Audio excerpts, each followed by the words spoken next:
Ni ada soalan daripada kita yang penonton. How about the presence di luar negara sekarang? Ada tak antara produk-produk FGV yang dah tembus pasaran luar negara right now?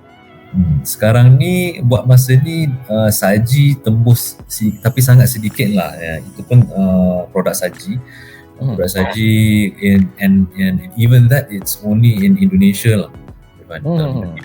Tapi dari segi presence overseas memang yang overseas presence FGV semuanya adalah barang-barang komoditi. Semuanya barang komoditi. And also disebabkan jenama saji tu it's untuk cooking ingredients.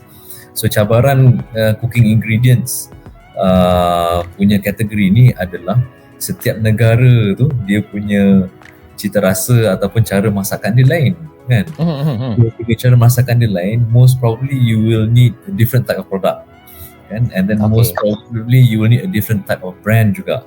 So you tak boleh nak just tembus ke pasaran luar negara dengan senang, dengan mudah lah, berbanding dengan macam kalau healthy snacking saya sebut macam coklat kan, kalau Cadbury kat Malaysia, Cadbury dekat England, you can use the same brand kan. Yeah, but is it something to like macam contoh lah macam saya kat Dubai ni kan, kalau saya beli Maggi kat Dubai ni rasa dia lain walaupun it's produced in Malaysia, manufactured in Malaysia, tapi kat sini dia punya Maggi kari dia lain, tak sedap sangat, tak macam Maggi kat Malaysia. So jadi is bergantung jugalah kepada negara, dah kena adjust pula produk kita berdasarkan negara tersebut. Cita rasa tersebut. So jadi itu pun juga one of the things yang FGV looking into lah untuk pasaran luar negara.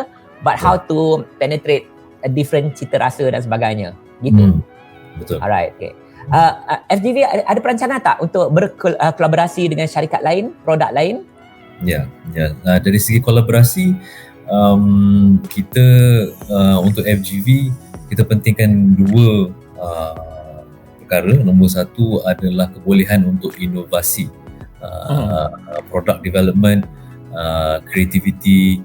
Sebab kita tahu kan, kita sedar yang Malaysia bila kita sebut pasal bahagian inovasi ni dia sedikit mencabar lah dekat Malaysia kan, tapi in terms of intelligence, in terms of kebijaksanaan, kepandaian tu orang Malaysia memang banyak pandai-pandai. Tapi bila inovasi ni dia jadi macam tersekat sikit sebab that macam contohnya orang even pengguna kat Malaysia kan, kita selalunya akan lebih ada kecenderungan untuk produk-produk import kan, produk import. Kita sentiasa rasa yang produk luar negara lebih baik kan. So setiap negara tu dia ada lain, macam kalau Indonesia pula dia lebih suka produk buatan lokal kan. So tengok negara macam mana, so kita tahu macam market sentiment dekat Malaysia macam mana. So sebab tu kita cari syarikat-syarikat yang kuat di dalam inovasi, and at the same time ada linkage dengan negara-negara luar seperti Australia ke New Zealand. So kita nak mencari kolaborasi dengan syarikat-syarikat yang ada association dengan negara-negara ni lah. Itu satu. Nombor dua, yang paling penting yang kita sedang mencari dari segi kolaborasi adalah market yang dia boleh diberikan untuk FGV to penetrate kan. So I think the obvious one here is dekat Indonesia lah kan. Indonesia is a very very big market, dan dia punya cita rasa dia pun lebih kurang. Agama Islam pun ramai kat situ, so dia punya halal punya barang-barang halal pun market kat situ besar. So kalau ada apa-apa kolaborasi dengan syarikat-syarikat besar lain pun, most probably it will come from these countries lah, ataupun company-company yang ada presence dalam negara-negara tersebut. Yeah, awesome. Tadi Cik Salma mention about the perception orang kita kan, kita tengok barangan luar negara ni kan lebih berkualiti, lebih better. Okay, contoh healthy snacking. When we say healthy snacking, confirm lah kita nak beli overseas punya produk, because overseas kita fikir healthy snacking tu dia lagi up lah. How do FGV approach the market untuk bagi the perception supaya orang Malaysia nampak barangan, yelah, kerajaan kita dah buat macam-macam lah campaign beli barangan buatan Malaysia, but still kita punya perception of barang overseas ni lagi hebat. Bagaimana, what be the tanggungjawab FGV pula, how to ubah that perception? Yes, one thing that yang saya dapati selama kita explore sektor pemakanan ataupun consumer products dekat di Malaysia adalah bila di bahagian kita panggil downstream marketing, part of the business tu, dia ada kekurangan dari segi kebolehan dan kekurangan dari segi pengalaman di dalam bahagian ni. So kalau kita tengok negara-negara barat kan, dia bila dia punya advertisement dia, quality dia ataupun dia is very different kan dengan advertisement ataupun how kita market and promote our products. And then the design, packaging design of the products pun it's very different kan, berbanding dengan most of the products design dekat dalam Malaysia. So dekat bahagian situlah di mana contohnya FGV nak masuk dalam healthy snacking ni. So kita dah lalui beberapa langkah yang diperlukan supaya produk yang kita hasilkan tu adalah bertaraf antarabangsa. So kita boleh ekspor. Kalau kita ekspor pun orang pengguna-pengguna akan sangkakan yang produk ni datang daripada negara-negara barat, tapi sebenarnya produk buatan FGV. Dan orang-orang Malaysia pula bila kita tengok produk tu, dia akan sangkakan yang produk tu daripada luar negara, tapi sebenarnya kalau kita tengok dekat belakang kotak tu nanti ada dibuat oleh FGV lah. Itu yang kita nak. Yes, okay. Betul. And contoh healthy snacking, what will be the brand brand FGV untuk healthy snacking? Is it already out ke? Belum lagi. Tapi dah ada lah, brand tu dah ada. Cuma kita the commercial launch tu kita target insyaAllah by first quarter ataupun second quarter. Okay. Nak tahu nama brand ke? Belum lagi ada nama brand dia? Ada dah nama dia, tak boleh share lagi. Tak boleh share lagi, okay. Tapi it's good thing. Kenapa saya nak cuba dapatkan nama ni, sebab apa kan, macam ni Cik Salman, kadang-kadang kita nak perspektif pedagang kecil-kecilan lah kan. Pedagang kecil-kecilan kita tak fikir seperti pedagang besar macam FGV. Padahal sepatutnya kalau even though kita ni pengusaha keropok lah katakan, small time, kita kena tengok contoh apa big players buat. Okay, for example, I'm sure FGV ada nama, a name brand for your healthy food. Kan adalah brand tu yang tak boleh dibagi tahu lagi, which I know kenapa tak boleh dibagi tahu lagi. Okay. Tapi kan usahawan kecil-kecilan kan selalu kalau kita tengok kan, kalau kita pergi ke stesen minyak, kalau kita drive highway dekat R&R, dia punya packaging kan satu tak menarik of course, tapi nama tu dia tak guna brand name, dia guna keropok ubi. Besar-besar adalah keropok ubi. Dia tak ada brand name, dia jadi general name. Kadang-kadang apa, keropok udang, besar-besar keropok udang. Tapi kalau macam Mak Saleh, barangan luar negara yang buatkan dia ada brand, dipanggil apa, dia tak tulis potato chips, dia tulis Walkers, Lay's, Pringles. Dia ada that brand kat situ yang membuatkan orang rasa macam it's just a perception je. Padahal keropok ubi juga benarnya. Kan? Betul. So jadi peringatan juga kepada mereka yang penonton-penonton kat luar sana yang menjalankan perdagangan kecil-kecilan. One of the things yang juga Encik Salman mention, to read between the lines, adalah branding is so important untuk bagi perception orang nampak produk kita ni macam high end, high class, kan? Yes. But the truth is maybe it's on the packaging, on the nama. Nama yourself kan. Sebab long term dia, kalau produk kita nama dia keropok ubi, next time kita nak beli, takkan kita nak beli nak beli keropok ubi tapi kita tak tahu jenis apa.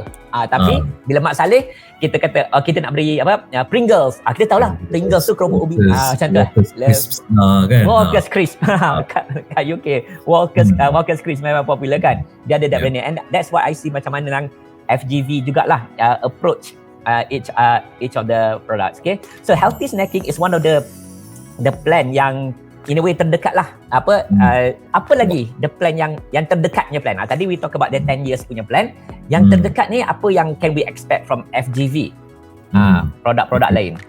Okay, selain daripada produk-produk makanan yang I dah sebutkan tadi, di bahagian renewable energy pun FGV sedang bergiat untuk mengembangkan perniagaan-perniagaan di dalam sektor renewable energy lah, sebab kita punya FGV punya byproducts banyak kan daripada kelapa sawit. And then lepas tu dari segi kita punya kebolehan untuk terlibat dalam aktiviti tambah nilai kelapa sawit pun, yang itu pun kita, it's business as usual lah untuk yang tu. Tapi dari segi new horizon lah, kita panggil new horizon untuk FGV, memang dalam sektor makanan, di mana bukan sahaja kita akan come up with new products to be launched to the market, tetapi juga dari segi supply chain tu Irfan, we will be heavily involved in the supply chain, food supply chain juga, terutamanya dari segi security makanan negara lah. So security makanan negara juga merupakan salah satu fungsi penting FGV untuk kerajaan, untuk negara. So that part di mana FGV akan menjadi the consolidator of most of the cash crops produced oleh petani-petani di Malaysia, kan? And then FGV akan buat aktiviti tambah nilai daripada buah-buahan ataupun sayur-sayuran yang ditanam di Malaysia. And so dia jadi macam a very nice ecosystem lah. So and then from there, more products in those categories yang I mentioned tu, healthy snacking, kita boleh buat banyak lah. Kita boleh buat dried fruits, kita boleh buat mixed nuts, kita boleh buat healthy snacking punya bar, kita boleh buat cereal kan, cereal yang localized kan, based on local tropical punya tanaman. Lepas ni dah tak beli Kellogg's dah lah. Tak boleh kalah lah. Lepas ni brand tu lah nanti. Betul. And what be apa kalau apa for example lah, the strategies lah, maybe sama boleh kongsikan juga kan, the strategies untuk to achieve that goal, meaning kan nak meramaikan lagi orang tempatan kita nampak brand FGV sebagai the manufacturing produk-produk ni kan, selain daripada marketing lah, okay, selain daripada the normal kita tahu marketing, apa lagi what would be the strategy untuk bagi orang ramai tahu tentang kewujudan produk-produk ini yang bakal dilancarkan, because it's going to be a huge year for the next few years ni kan, because of all these new products ni kan. Apa strategi lain daripada marketing, ada tak approach lain?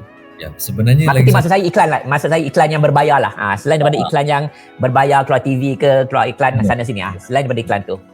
Sebenarnya ada dua perkara yang penting juga, di mana the supply chain punya part of the business tu sangat penting kan, distribution capabilities, contract manufacturing capabilities. So disebabkan produk-produk baru yang FGV nak hasilkan ataupun commercialkan ni adalah masih baru, so FGV tidak mengambil langkah untuk membina manufacturing facility dia sendiri dulu.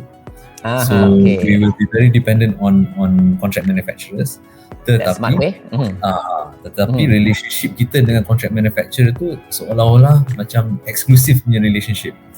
So kita buat produk development besar, banyak terus nak buat kan? Yes, kita nak buat banyak terus. So dia punya product formulation, innovation part, kita involvekan dia from day one. Dan product design, so at least senang, nanti dia cakap kita, oh yang ni tak boleh buat, yang ni kita boleh buat, kalau nak buat ni kena ada machine macam ni, so investment juga banyak. So all of those things kita start from day one kan. So that is one of the other key elements to ensure that strategi ni menjadi satu sukses. Nombor dua, dan saya rasa yang paling penting adalah internal capabilities tau, Irfan. So internal capabilities ni something yang sangat mencabar untuk kita hasilkan ataupun jayakan, sebab kita tak tahu apa yang kita tak tahu kan. So contohnya kita nak buat nak be involved in a new industry, tapi kita tak pernah buat ni, kita tak pernah buat. So macam mana kita nak, and then kita cakap tak apalah, kita hire orang luar lah kan. Tapi bila kita hire orang luar, kita tahu ke apa yang nak tengok dekat orang tu, yang menentukan orang tu tahu nak buat apa yang perlu dibuat nanti bila dia masuk kan? So that's the difficult part sebenarnya. So cara yang paling, and I rasa semua negara maju buat benda yang sama macam Jepun, South Korea, is learning by doing. You kena buat je. You have to do it. The support from shareholders, support from the board kena ada. Tapi untuk entrepreneur lagi senang lah, sebab dia punya own company kan. So just buat je apa yang dia rasa, and then your capabilities will be developed slowly kan. Tapi saya rasa yang paling penting adalah kita kena sedar juga yang apabila business tu dah reach a certain level, dia punya strategy thinking dia pun dah berbeza versus startup. And then once you reach say 10 million revenue, dia punya execution plan, business plan dia pun dah kena tukar. dia dah reach 1 billion dia dah tukar kan. So ini kena selalu self awareness tu kena tinggi. And tapi kebanyakannya akan stay to what they were masa revenue baru 1 juta kan. 1 bilion pun dia benda yang sama. Yes. So tu akan masalah. So cara untuk FGV apa kita buat adalah alhamdulillah we have the resources juga kan untuk bekerjasama dengan those yang dah melalui benda tu. So maknanya Malaysians yang satu ketika dahulu adalah marketing director untuk say L'Oreal ataupun marketing director untuk Nestle based dekat Switzerland. So dia ada banyak pengalaman. Pengalaman. So what we do is kita collaborate dengan diorang and they will tell us apa yang kita kena buat. They will tell us kita punya kelemahan and they will show us orang macam mana yang kita perlu ada di dalam team tu lah untuk menentukan benda ni menjadi satu kejayaan lah. So that's some of the key things yang kita buat lah, Irfan. Right. Okay, I really like it. And tadi we were mentioning juga kan about we talk about kalau pedagang kecicilan pun patut look up into pedagang besar-besaran, apa yang mereka lakukan, and apa Encik Salman mention tadi kan, we learn by doing. Itu semua pedagang kena buat macam tu. By doing it, kan tak kira lah how big or how small you are, then lagi banyak kita boleh learn. Okay. And thank you so much for the input Encik Salman. Encik Salman, what will be the last words? Okay, kata-kata akhir apa harapan Encik Salman kepada orang ramai, message kepada orang ramai pendengar-pendengar kita. Okay. Go ahead. So Irfan, harapan saya sebenarnya sebab saya ni berjiwa ekonomi sikit. So itulah sebab nak buat tu. Bila berjiwa ekonomi ni kita selalu inginkan apa yang kita boleh buat untuk negara supaya negara kita boleh mencapai tahap developed nation kan. So sebenarnya dari segi ekonomi Malaysia pada pandangan saya dan berdasarkan data yang ada, kita punya health sihat tau. Malaysia ni ekonomi kita sangat sihat. Yes. Cuma kita tak menggunakan badan yang sihat tu untuk menjadi pelari terpantas di dunia. Macam tu lah. So kita dah sihat ni, badan dah macam Usain Bolt kan. Tapi kita tak lari laju ke Usain Bolt. So nak lari ni sebenarnya adalah keberanian syarikat-syarikat ataupun entrepreneur lokal untuk memasuki bidang-bidang yang high value add, tambah nilai yang tinggi. Buat je. Be very focused on marketing, branding sebab sebenarnya marketing and branding ni dia punya value lagi tinggi daripada R&D. 100%. Kita tengok Nestle, they spend about 2%, 3% of their revenue on R&D, but they spend 6 to 7% on marketing branding. So itu menunjukkan betapa bernilainya or valuable branding and marketing is. So saya harap rakyat Malaysia yang sangat berminat menceburi dalam bidang perniagaan makanan ke ataupun bidang apa-apa, produk apa-apa, consumer products, untuk memberikan fokus yang tinggi terhadap what the product looks like, in addition to product quality of course, kan product quality tu given, tapi what it looks like and how kita market produk tu lah. Itu harapan saya lah. Excellent advice. Macam mana awal-awal tadi Encik Salman mention kan, in the 80s dulu kan Malaysia lagi depan daripada Korea. Sekarang Korea dah depan daripada Malaysia. Tapi kita masih lagi ada kekuatan Usain Bolt tu. Boleh insya-Allah boleh beat balik. Okey. Dengan macam tu. Ya, insya-Allah. So terima kasih Encik Salman kerana dapat bersama kami dan banyak juga input-input Encik Salman yang juga membantu usahawan-usahawan kecil-kecilan untuk aspire tu apa yang FGV lakukan, dan juga kepada mereka yang mendengarkan, next time pergi ke hypermarket dan sebagainya, cari barangan FGV. Kita cuba bantu kita punya ekonomi tempatan kita dengan beli barangan buatan Malaysia. FGV is one of the best options. Okay, so terima kasih Encik Salman sekali lagi. Terima kasih Irfan kerana menjemput. Assalamualaikum kepada pendengar-pendengar. Okay, kita jumpa lagi dalam sesi yang akan datang. Terima kasih.